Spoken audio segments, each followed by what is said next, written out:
হাদিস শামাইলে তিরমিজি, তিরমিজির শামাইলে তিরমিজি বাংলাটা পড়বেন। আল্লাহ রাসূলের এত কথা, এত সুন্দর সুন্দর কথা সেখানে আছে। আল্লাহু আকবার। কথা বলে পড়ার সময় কই? চার দোকানে বসে মানুষের সমালোচনা করার তো সময় পাইনি, এগুলা পড়ার সময় আছে। তাহলে এমন নবীর জীবন, এমন নবীকে কেন মানবেন না?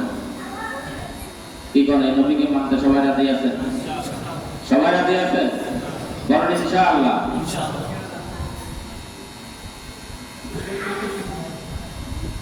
আমার ভাইরা, আমার বাবাজিরা, রাসূল করিম সাল্লাল্লাহু আলাইহি ওয়াসাল্লাম হাদিস শরীফের ভিতরে ইরশাদ ফরমান, কুল্লু উম্মতি ইয়াদখুলুনাল জান্নাহ। আল্লাহর নবীজি বলেন, আমার সকল উম্মত জান্নাতি। সকল উম্মত কি? ইল্লা মান আবা, তবে তারা ছাড়া। একটা দল আছে তারা ছাড়া। আগে বলেছেন কুল্লু উম্মতি ইয়াদখুলুনাল জান্নাহ, আমার সকল উম্মত জান্নাতি। এরপরে বলেছেন ইল্লা মান আবা, একটা দল ছাড়া। একটা দল ছাড়া। সাহাবায়ে কেরাম প্রশ্ন করলেন, ইল্লা মান আবা ইয়া রাসূলুল্লাহ, তারা কারা? তারা কারা? তারা কারা যারা জান্নাতে যাবে না? আল্লাহর নবীজি বলেছেন, মান আতাআনি দাখালাল জান্নাহ, যারা আমাকে তাদের ব্যক্তি জীবন, তাদের পারিবারিক জীবন, তাদের সামাজিক জীবন, তাদের রাষ্ট্রীয় জীবন, আন্তর্জাতিক জীবনে যারা আমি নবীজিকে অনুসরণ করে ইত্তেবা করে, তারা হবে জান্নাতি। সুবহানাল্লাহ। ইল্লা মান আবা, যারা অস্বীকার করে আমাকে, ইল্লা মান আবা, যারা আমাকে অস্বীকার করে, তারা জান্নাতে যাবে না। সাহাবায়ে কেরাম প্রশ্ন করলেন, ইয়া রাসূলুল্লাহ, কারা কারা? কারা আপনাকে অস্বীকার করে? কে আপনাকে অস্বীকার করে? আল্লাহ রাসূল ইরশাদ ফরমান, ওয়া মান আসানি, ওয়া মান আসানি, ওয়া মান আসানি ইল্লা মান আবা, ওয়া মান আসানি ইল্লা মান আবা, যারা আমার ইত্তেবা করে না, যারা আমার অনুসরণ করে না, যারা আমার কথা বলে, যারা আমার কথা বলে ব্যক্তি জীবন, পারিবারিক জীবন, সামাজিক জীবন, রাষ্ট্রীয় জীবন, আন্তর্জাতিক জীবনে যারা আমি নবীর কথাগুলিকে বাস্তবায়ন করে না, তারাই হচ্ছে তারা আমাকে স্বীকার করে না, তারা জান্নাতে যাবে না। নাউযুবিল্লাহ। যারা আল্লাহর নবীর জীবন আদর্শকে ব্যক্তি জীবন, পারিবারিক, সামাজিক, রাষ্ট্রীয় সব জায়গায় যারা মানতে নারাজ, আল্লাহ রাসূল বলেছেন এরাই হচ্ছে অস্বীকারী, এরা আমাকে স্বীকার করে না, তারা কখনো জান্নাতে যাবে না।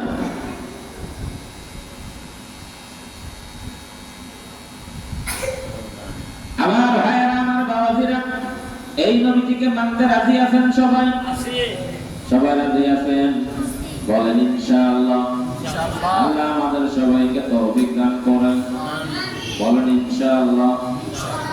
এবার শুনেন, আমাদের নবী, এই যে বললাম কত মানুষ, কত বুজুর্গ, কত ওলি আল্লাহ, কত বিজ্ঞানী, কত শিক্ষিত মানুষ এই পৃথিবী থেকে গুজরে গেল, কেউ আজ পর্যন্ত বলতে পারল না মুহাম্মদ জীবনে একটা বাস্তব কথা বলেছে, যে কথার সাথে কারোর সাথে মিল নাই।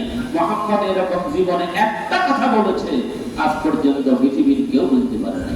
মুসলমান তো দূরে থাক, আস্তিকেও বলতে পারে না। এবার হচ্ছে, এবার আসেন, কেউ কথা বলবেন না, আমার দিকে দেখা। বৌদ্ধ ধর্ম নাম শুনছেন না? বৌদ্ধ ধর্মের যিনি ধর্মগুরু গৌতম বুদ্ধ, নাম কি? গৌতম বুদ্ধ। তিনি বলেছেন জীব হত্যা মহাপাপ। জীব হত্যা কি? মহাপাপ। জগতের সকল প্রাণী সুখী হোক। ওম শান্তি। ওম। জীব হত্যা মহাপাপ শুনতে তো ভালোই লাগে, ঠিক না? ভালো লাগে? জীব হত্যা কি? মহাপাপ। শুনতে তো কি লাগে? ভালো লাগে। কিন্তু বলেন তো এই কথাটা আমাদের সাথে কতটুকু বাস্তব? বাস্তব না অবাস্তব? বাস্তব। বাস্তব না অবাস্তব? কত পার্সেন্ট অবাস্তব? 100 তে কত পার্সেন্ট? আনা অবাস্তব, 16 আনাই তো অবাস্তব, কিন্তু শুনতে তো কি সুন্দর লাগে। জীবনটা কি মহাভাব, জীবনটা মহাভাব। তিনি একজন ধর্মগুরু, তার কথা শুনতে কি সুন্দর। এখন আমার এই কথাটা উনি যে বলে গেলেন, যদি যাচাই করা হয় গৌতম বুদ্ধ তিনি কি ওনার জীবনের ভিতরে তিনি এই কথাটার আমল করতে পেরেছে কিনা, উনি নিজে পাচ্ছেন। উনি কিন্তু জীবনে কোনোদিন এই মাছ মুরগি, তারপরে যায় এই শাক সবজি, এই তারপরে যায় ইত্যাদি ইত্যাদি, এগুলা কি উনি জীবনে কোনোদিন খায় না? এগুলা কি জীর্ণ? ওর কথা বলা এগুলা জীর্ণ? তো উনি কি জীবনে কোনোদিন পাড়া দিয়ে কে বিভ্রা মারানো, কে ওনার পাড়া নিচে পড়ে কি একটা কাঁচও কি মারা যায় না? তো ওটা জীর্ণ? শুনতে তো কি সুন্দর, জীবনটা কি মহাপাপ। আমার ভাইরা, আমার বাবাজিরা, গৌতম বুদ্ধের এই কথাটার উপরে যদি আমল করতে যান তাহলে তো আপনার গায়ের উপরে যখন মশা বসে এই মশাটাকে তাড়াতে পারেন না।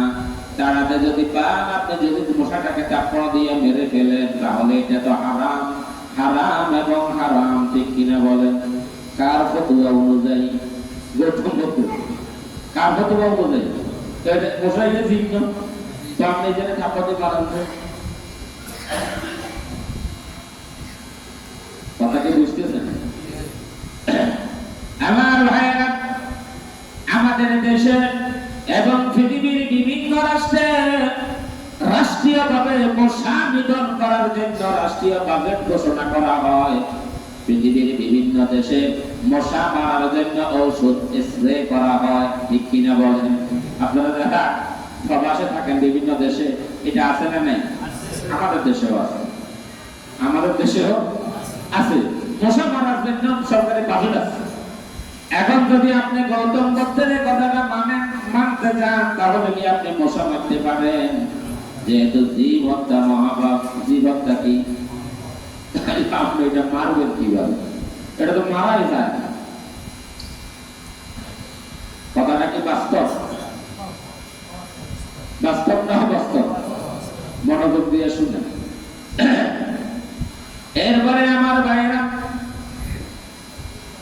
রাষ্ট্রীয়ভাবে আমাদের দেশে আপনারা যারা কৃষি কাজ করেন, জমিনের ভিতরে ফসল ফলান, সেখানে ইঁদুর ফসলগুলি নষ্ট করে। এই ইঁদুর মারার জন্য বিভিন্ন সময় বিভিন্ন পদক্ষেপ কৃষি, আমাদের দেশে যারা কৃষি কর্মকর্তা, কৃষি অফিসাররা বিভিন্ন সময় ইঁদুর মারার জন্য বিভিন্ন পদক্ষেপ নেয়, ঠিক কিনা বলো? নেয় কি নেয় না? আপনারা তো না, বিভিন্ন ভাবে চেষ্টা করেন ইঁদুর মারবে। তো ইঁদুরিকে জীর্ণ, তো হিসাবে আপনারা এইভাবে মারি ফেলাইবেন, তো এটা জীবনটা তো মহাপাপ।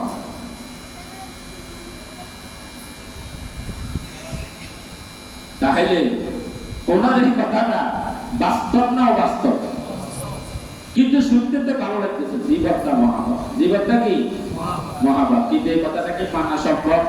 পৃথিবীতে একজন মানুষও আপনি যদি খুঁজেন তার জীবনে সে এই কথাটা জীবনে মানাটা কোন মানুষের পক্ষে কি সম্ভব? কোন মানুষের পক্ষে এই কথা মানাটা কি নয় সম্ভব।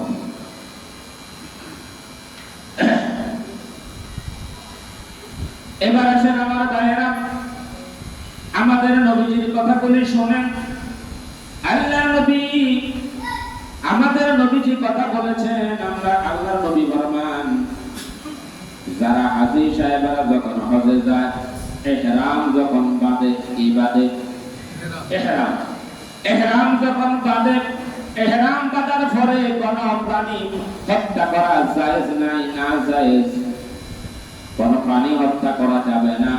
কিন্তু আল্লাহর নবী ইরশাদ ফরমান, আমার নবী বলেছেন, খানা কাবার চত্বরে এবং মাতাবের মধ্যে, মাতাফের মধ্যে 5 প্রকারের প্রাণীকে হত্যা করা জায়েজ আছে। আল্লাহর নবী বলেছেন, কয় প্রকারের প্রাণী? ইহরাম বাঁধা অবস্থায় প্রাণী আর কোন প্রাণীকে হত্যা করা জায়েজ নাই। তবে আল্লাহর নবী বলেছেন, মাতাফের মধ্যেও ইহরাম করা অবস্থায় 5 প্রকারের পানি হত্যা করা কি আছে? জায়েজ আছে। তার ভিতরে এক নম্বর হলো পাগলা কুকুর। কি কুকুর? পাগলা কুকুর যদি আপনাকে ওই মাতাফের মধ্যে আক্রমণ করতে আসে, আল্লাহর নবী হাদিস শরীফের ভিতরে আজ থেকে 1000 বছর আগে বলেছে ওই পাগলা কুকুরকে মারা জায়েজ। বলেন আল্লাহু আকবার। আজকের বর্তমান চিকিৎসা বিজ্ঞানী 1000 বছর পরে আবিষ্কার করলো পাগলা কুকুর যদি মানুষকে কামড় দেয় এমন জলাতঙ্ক রোগ হয়, এই রোগের চিকিৎসা আজও পৃথিবীতে নাই। আজও পৃথিবীতে নাই। আমার ভাইয়েরা, কত মানুষ জলাতঙ্ক রোগে আক্রান্ত হয়ে মারা গেছে, ঠিক কিনা বলে? কি মারাত্মক রোগ! আমাদের নবী কত ব্যালেন্স রেখে কথা বলেছেন। ওই সময় যদি কোন পাগলা কুকুর আপনাকে আক্রমণ করে তারে মারা যায়। আল্লাহু আকবার। 1000 বছর আগে বলেছেন, আর 1000 বছর পরে আজকে চিকিৎসা বিজ্ঞান বলতেছে পাগলা কুকুর কামড় দিলে কি হয়? জলাতঙ্ক রোগ।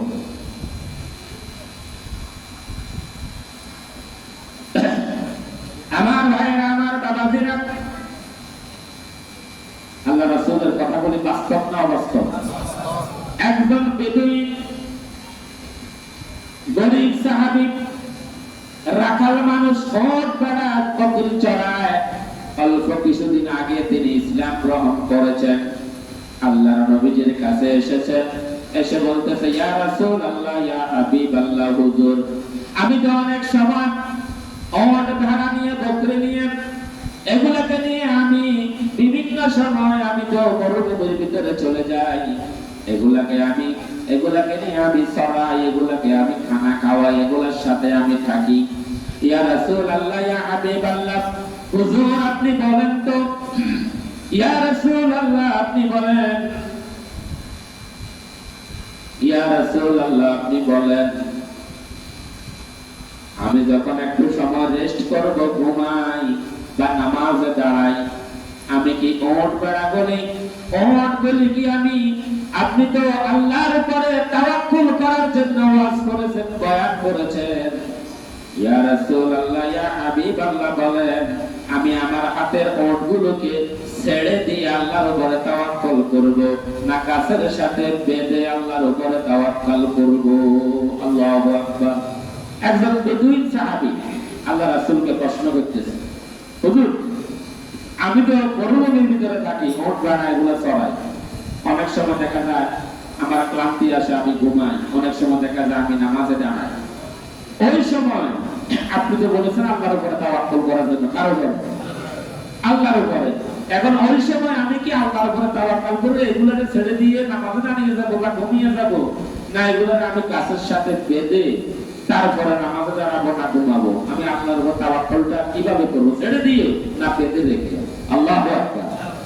আল্লাহর নবীজি বললেন, ও সাহাবী, সুন্দর প্রশ্ন করেছ তুমি। বান্দার চেষ্টার শেষ যেখানে আল্লাহর রহমত শুরু হয় সেখান থেকে।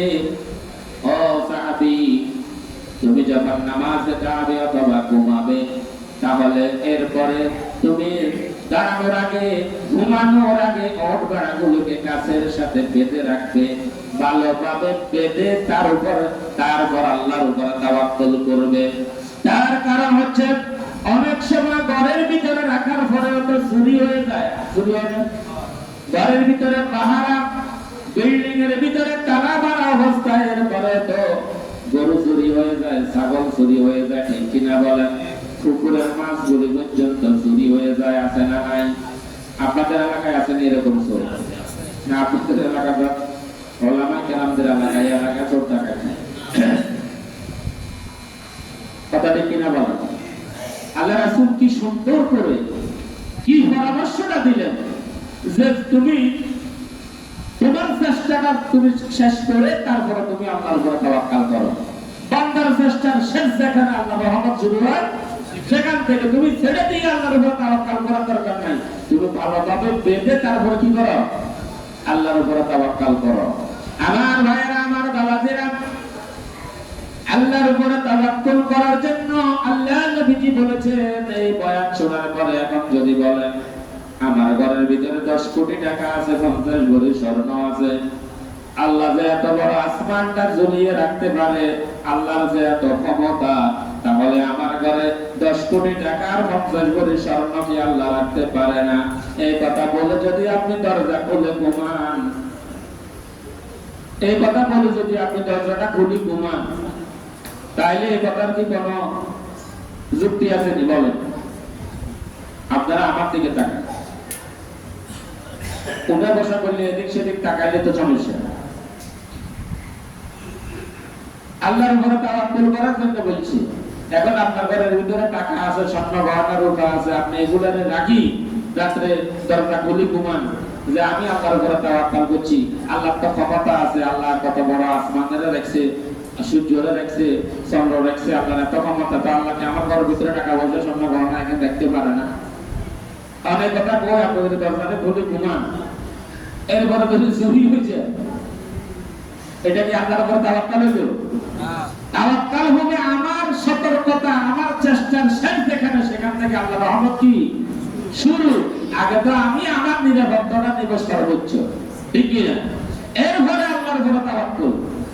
আমার ভাইরা, আমার বাবাজিরা, আল্লাহ রাব্বুল আল্লাহর নবীজি তাওয়াক্কুল করার জন্য বলেছেন, তোমার চেষ্টার শেষ যেখানে, সেখান থেকে আল্লাহর রহমত শুরু হবে। অতএব তুমি ওটগুলোকে বেঁধে তারপরে ঘুমাবে। সুবহানাল্লাহ। কথার যুক্তি আছে না নাই? বাস্তব কথা না অবাস্তব কথা? আল্লাহু আকবার। আমার ভাইয়েরা, আমার বাবাজিরা, কেন আল্লাহর নবীজির কথা মানবেন না? আল্লাহর নবীজি আরাফাতের ময়দানে অবস্থান করতেছে। হজের মৌসুম। কিসের মৌসুম? হজের মৌসুম। আরাফাতের ময়দানে আমার ভাইয়েরা, আমার বাবাজিরা, আল্লাহর নবীজি যোহরের নামাজের সময়, কোন নামাজের সময়? যোহরের নামাজের সময় আরাফাতের ময়দানে আল্লাহর নবীজি হযরত বেলাল রাদিয়াল্লাহু তাআলা আনহুকে বললেন, বেলাল আযান দাও। কোন নামাজে? যোহরের নামাজে। আযান দিল, আযান শেষ হলো, এরপরে আল্লাহ রাসূল বলতেছেন, বেলাল আকামাত দাও। আকামাত শুরু হয়ে গেল, নামাজ শুরু হয়ে গেল। 4 রাকাত ফরজ নামাজ, বিশিষ্ট নামাজ আল্লাহর নবীজি আদায় করলেন 2 রাকাত। কয় রাকাত? আগেও সুন্নাত নাই, পরেও সুন্নাত নাই। যোহরের নামাজের ফরজ আদায় করলেন 2 রাকাত। কয় রাকাত? কয় রাকাত? সবাই বলেন কয় রাকাত? ওই পিছনে কথা বলতেছেন, ভাইজান কথা বলতেছেন, আমি পিছনে কথা বলতেছি, কথা বললে তো ডিস্টার্ব।